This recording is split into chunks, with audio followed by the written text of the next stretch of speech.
Welcome to JJ Media Channel. This is a channel where we explore the truth behind the headlines. I am your presenter, Mike Udenta. Obasanjo writes weighty open letter to President Muhammadu Buhari. This is not the old letter. This is not the letter he wrote to Sanusi 2 days ago. This is a letter he wrote today, being Wednesday, the 11th of March, 2020. Obasanjo writes General Muhammadu Buhari an open letter once more. He reads, I am constrained to write you this open letter. I decided to make it an open letter because the issues is very weighty and must be greatly worrisome to all concerned Nigerians. And that means all right-thinking Nigerians and those resident in Nigeria. Since the issue of our momentous concern to all well-meaning and all right-thinking Nigerians, it must be a great concern to you and collective thinking and dialoguing in the best way of finding an appropriate, adequate solution to the problem. The content of this letter, therefore, should be available to all those who can help in profiling effective solutions for the problems of insecurity in the land. One of the spin-off and accelerants is the misinformation and disinformation through the use of fake news. A number of articles in recent days have been attributed to myself by some people who I believe may not seek added credence and are alternative audience for their opinion and viewpoints. As you know very well, I will always and boldly own what I say and disown what is put in my mouth. But the issue I'm addressing here, Mr. President, is very serious. It is the issue of life and death for all of us, for our dear country, Nigeria. The issue can no longer be ignored, treated with nonchalance, swept under the carpet, or treated with cuddling grove. The issue is hitting at the foundation of our existence as Nigerians and fast eroding the roof of our Nigerian community. I am very much worried and afraid that we are on the precipice and dangerously reaching a tipping point where it may no longer be possible to hold danger at bay. Without being immodest, as a Nigerian who still bears the scars of Nigerian civil war on my body, and with a son who bears the scars of fighting Boko Haram on his body, you can understand, and I hope, why I'm so concerned. When people are desperate and feel that they cannot have confidence in the ability of their governments to provide security for their lives and property, they will take recourse to anything and everything that can guarantee their security individually and collectively. For over 10 years, for four of which you have been the captain of this ship, Boko Haram has mercilessly ravaged the land, and in spite of government claim of victory over Boko Haram, the potency and the activities of Boko Haram, where they are active, remain undiminished, putting lies to government claims. The recent explanation of the chiefs of army staff for non-victory due to lack of commitment and lack of motivation on the part of troops bordering on sabotage speaks for itself. Say what you will, Boko Haram is still daily issue of security for those who are victimized, killed, maimed, kidnapped, raped, sold into slavery, and forced into marriage, and for children forcefully recruited into carrying bombs on them to detonate among crowds of people. They cause mayhem, maximum destructions and damage. And Boko Haram will not go away on the basis of sticks alone. Carrot must overweigh sticks. How else do you deal with issues such as only about 50% literacy in the Northeast, with over 70% unemployment, herdsmen, farmers' crisis, and menace that started with government treating the issue with cuddling loaves instead of hammer? It has festered, spread all over everywhere in Nigeria. Today, it has developed into banditry, kidnapping, armed robbery, and killing all over the country. The unfortunate situation is that the criminality is being perceived as Fulani menace, unleashed by Fulani, elite in different parts of the country for a number of reasons, but even more fundamentally, many Nigerians and non-Nigerians who are friends of Nigerian attach vicarious responsibility to you as a Fulani elite and the current captain of the Nigerian ship. Perception may be as potent as reality at times. Whatever may be the grievances of Fulanis, if any, they need to be put out in the open, and their grievances, if legitimate, be addressed. And if other ethnic groups have grievances, let them also be brought out in the open and addressed through debate and dialogue. The main issue, if I may dare say, is poor management or mismanagement of our diversity, which, on the other hand, is one of our greatest and most important assets.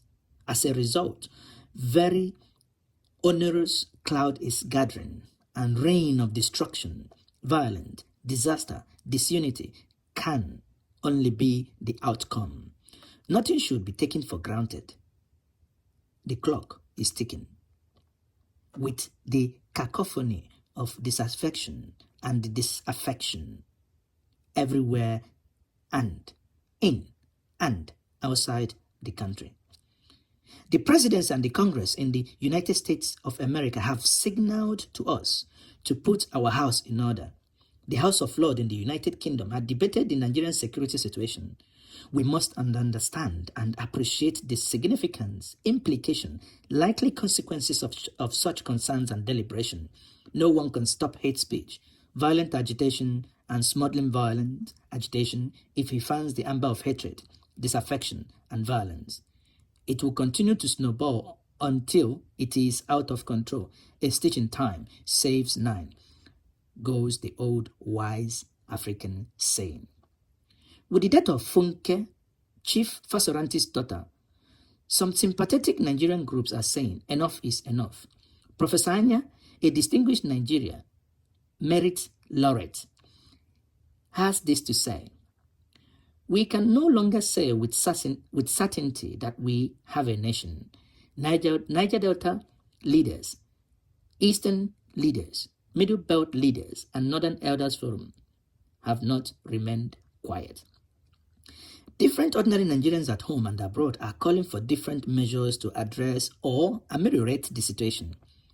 All the calls and cries can only continue to be ignored at the expense of Nigerian unity.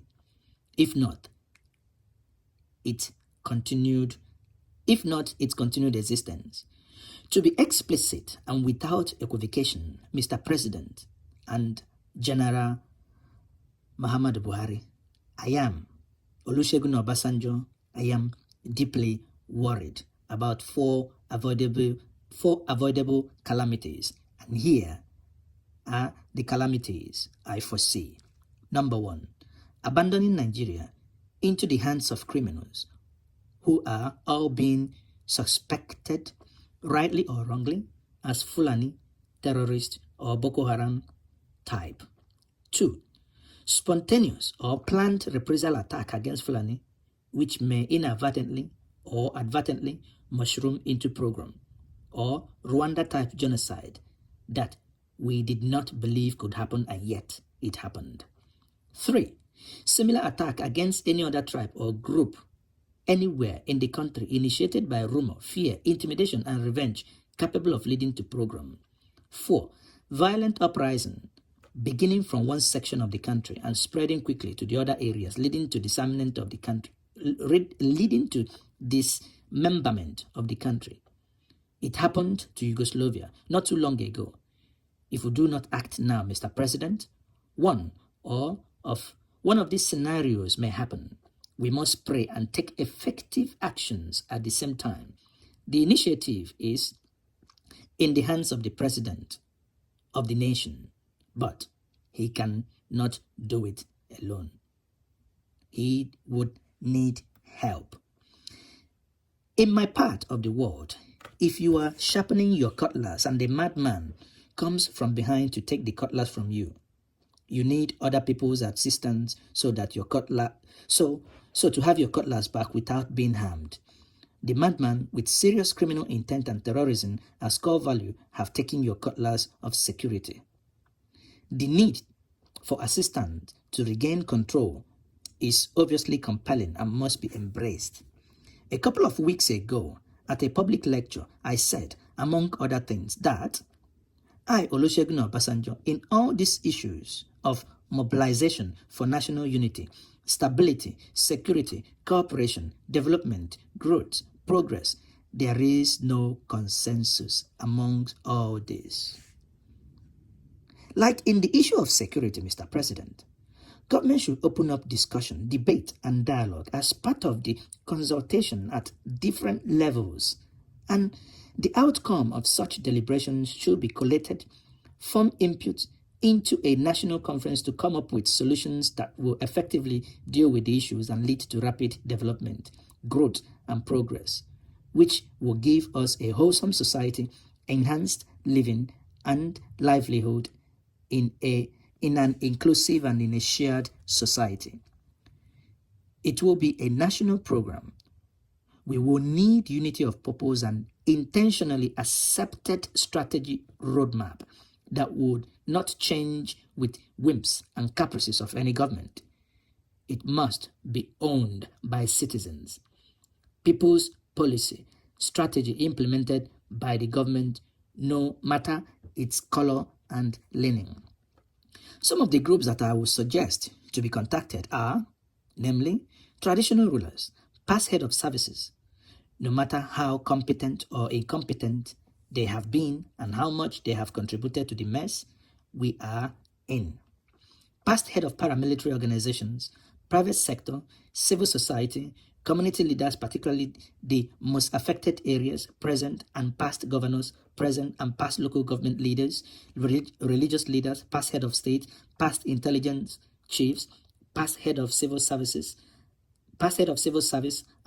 and relevant current retired diplomats, members of opposition, and any group that may be deemed relevant. The president must be seen to be addressing the issue with utmost seriousness and with maximum dispatch and getting all hands on deck to help. If there is failure, the principal responsibility will be that of the president and no one else. We need cohesion, concentration of efforts, and maximum force. Political, economic, social, psychological, and military to deal successfully with the menace of criminality and terrorism separately and together. Blame game among armed forces must be avoided. It is debilitating and only helpful to our adversary. We cannot deter anyone. It is time to confront this threat headlong and in a manner that is holistic, inclusive, and purposeful. For the sake of Nigeria, Mr. President, and Nigerians, I pray that God may grant you, as our president, the wisdom, the understanding, the political will, and the courage to do what is right when it is right. And without fear or favor, may God save, secure, protect Nigerians. May He open to us a window of opportunity that we can still use to prevent the worst happening. As we say in my village, may God forbid bad thing. Olusegun Obasanjo, former head of state, 1999 to 2007. Written today, 11th of March 2020. Presented to you by Injinja Media Channel, Injinja Media TV. My name remains Mike Udenta. Remember blessed.